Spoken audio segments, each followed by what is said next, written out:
अब हम लोग चलते हैं हमारे दिग्गज मार्केट एक्सपर्ट राजेश जी के पास। सर बहुत बहुत स्वागत है, गुड मॉर्निंग सर। नमस्कार जी। नमस्कार सर।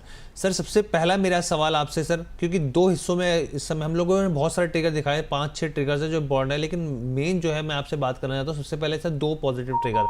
पहली चीज़ जो भारतीय इकोनॉमी को लेकर एक अच्छी खबर आई, ग्लोबल रेटिंग एजेंसी S&P ने भारत की रेटिंग को अपग्रेड किया।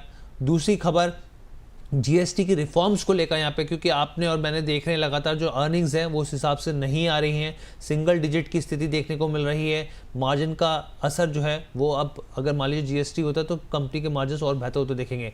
इन दो खबरों को बाजार के संदर्भ में किस नज़रिए से देखा जाए सर?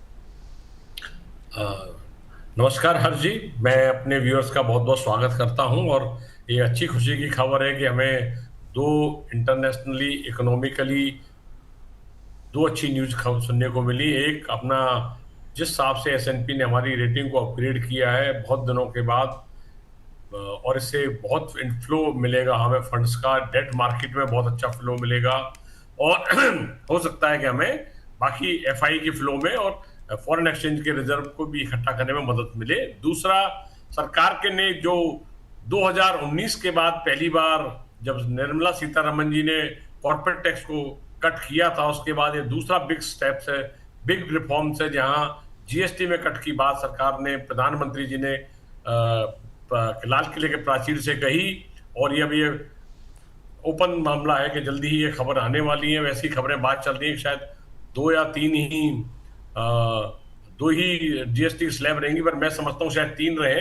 पर अभी आने वाले में क्लैरिटी हो जाएगी, तो एक बहुत बड़ा रिफॉर्म्स होगा।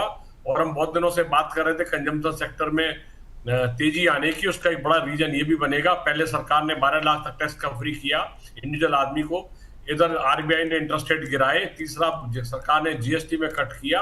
और ऐसे ही कुछ बड़े रिफॉर्म्स आपको और देखने को मिलेंगे आने वाले समय में। ऐसी तैयारी चल रही है, ऐसे इनसाइडर खबर है, तो ये बहुत अच्छी खबरें हैं और मार्केट के लिए बहुत पॉजिटिव है। अच्छा सर, दूसरा ट्रिगर यहाँ पर जो टेंशन लगातार बनी हुई है, यहाँ पर डोनाल्ड ट्रंप की बात करें, पुतिन की बात करें, कुछ निष्कर्ष निकल के नहीं आया, युद्ध विराम को लेकर कोई ऐलान नहीं हुआ। वही दूसरी ओर भारत को लेकर खबरें, क्योंकि इससे सीधा रिफ्लेक्शन जो है वो भारत पे पड़ता है। 27 अगस्त को जो लागू होने वाले हैं टैरिफ, अब लग रहा है कि 25% एक्स्ट्रा टैरिफ की स्थिति हो सकती है यहाँ पे, क्योंकि व्यापार जो यहाँ पे चर्चा थी वो भी स्थगित हो गई है।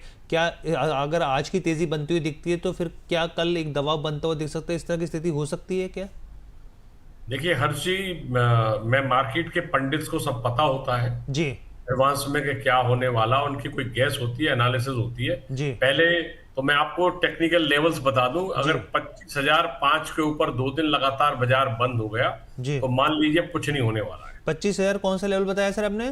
25,005 के ऊपर 2 दिन लगातार अगर बाजार बंद हो गया हाँ तो मान लीजिए कुछ नहीं होने वाला है। ठीक है सर, क्लोजिंग ये इंपॉर्टेंट होगी। ये भूल जाइए, कुछ नहीं होगा। कुछ ना कुछ खबरें पॉजिटिव निकल आएंगी, कुछ ना कुछ तरीके से बात बन जाएगी। वो कैसे बनेगी मेरे ऊपर आपको अभी नहीं पता है, क्लियर हो जाएगी। ठीक है, रही बात जहां तक उस समिट की जो पुतिन साहब और डोनाल्ड ट्रंप जी के बीच में हुई, बहुत पॉजिटिव माना जाएंगे हम इंडिया के पॉइंट ऑफ व्यू से, क्योंकि उसमें कहीं भी ट्रंप साहब हावी नहीं हुए। सारी मीटिंग के दौरान जो भी वार्ता का नतीजा निकला है उसमें पुतिन साहब ही हावी हुए, और पुतिन साहब का हावी होना हमारे इंडिया के लिए फेवरेबल है। तो हो सकता है ट्रंप साहब ने पहले घोषणा कर दी कि अब शायद एडिशनल टैरिफ लगाने की जरूरत ना पड़े, और इसीलिए उन्होंने 27 अगस्त का टाइम दिया था उसके इम्प्लीमेंटेशन का। शायद हम बड़े पॉजिटिव है कि शायद ये तो पोस्टपोन हो ही जाएगा। और रही बात आपकी, जो उनकी टीम ने विजिट करना था 25 अगस्त को अभी डील के लिए, तो वो हो सकता है कि नई डेट आए, वो 27 इसके बाद मद्देनजर रखते हुए आए कि सरकार क्या स्टेप ले रही है उनकी, कि वो कोई सोल्यूशन निकल आएगा तो साफ से आएगी, और नहीं निकलेगा तो साफ से आएगी। इसलिए शायद ये पोस्टपोन हुआ है।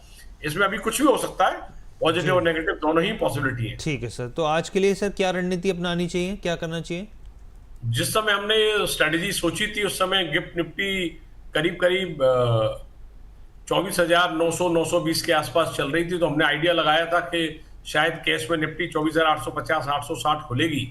तो उसके हिसाब से हमने स्ट्रेटेजी बनाई थी कि 780 से 800 बहुत बड़ी सपोर्ट है बाजार के लिए, क्योंकि अभी तक बाजार में जो पिछले 10 दिन में सेलिंग देखी गई वो 711 से 778 के बीच में देखी गई, और बाजार उस लेवल को नहीं क्रॉस कर पा रहा था। और 24,800 के ऊपर एक फॉलिंग रेजिस्टेंस लाइन भी आ रही है। तो बाजार नॉर्मली वो सपोर्ट का काम करेगी, गैप अप से उस सपोर्ट, उस रेजिस्टेंस को तोड़ रहा है बाजार। तो हमने सोचा था कि 780 से 800 के बीच में स्ट्रॉन्ग सपोर्ट है, अगर बाजार यहाँ आता है तो खरीदारी करनी चाहिए 730 का स्टॉप लॉस लगाकर। और ऊपर में हमने सोचा था 920 तक तो बाजार जाएगा ही आज, अब 945 भी जा सकता है। और अगर ये जैसे अभी 25,000 गिफ्ट निफ्टी दिखा रहा है, अगर ऐसा कुछ होता है तो मैं अभी भी मान के चलूंगा जहां शायद ज्यादा ऊपर ना जा पाए, तो 24,975 से 25,005 के बीच में स्ट्रॉन्ग रेजिस्टेंस, और बाजार इसे एक बार में नहीं तोड़ पाएगा चाहे कुछ भी हो जाए। और दोपहर बाद हमें बिकवाली देखने को मिलेगी, तो मॉर्निंग में जो बाजार रहेगा ऊपर के लेवल से नीचे बंद होना चाहिए। तो 925 से 975 में शॉर्ट करें और 25,005 पर स्टॉप लॉस रखें। मैंने पहले 975 का स्टॉप लॉस बताया था, पर हो सकता है गिफ्ट निफ्टी लेके आप 20-30 पॉइंट अपना स्टॉप लॉस को ऊपर कर लें।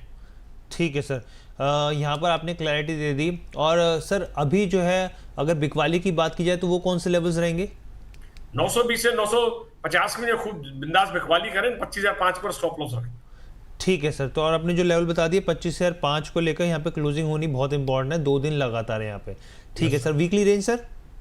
वीकली रेंज हमने 24,315 नीचे की लगी थी और 25,200 ऊपर की सोची थी, पर 24,315 अब नहीं दिखाई देता, तो 24,500 और 25,200 ही मान के चलना चाहिए। ठीक है sir, thank you so much sir, बहुत बहुत धन्यवाद सर। नमस्कार। नमस्कार सर।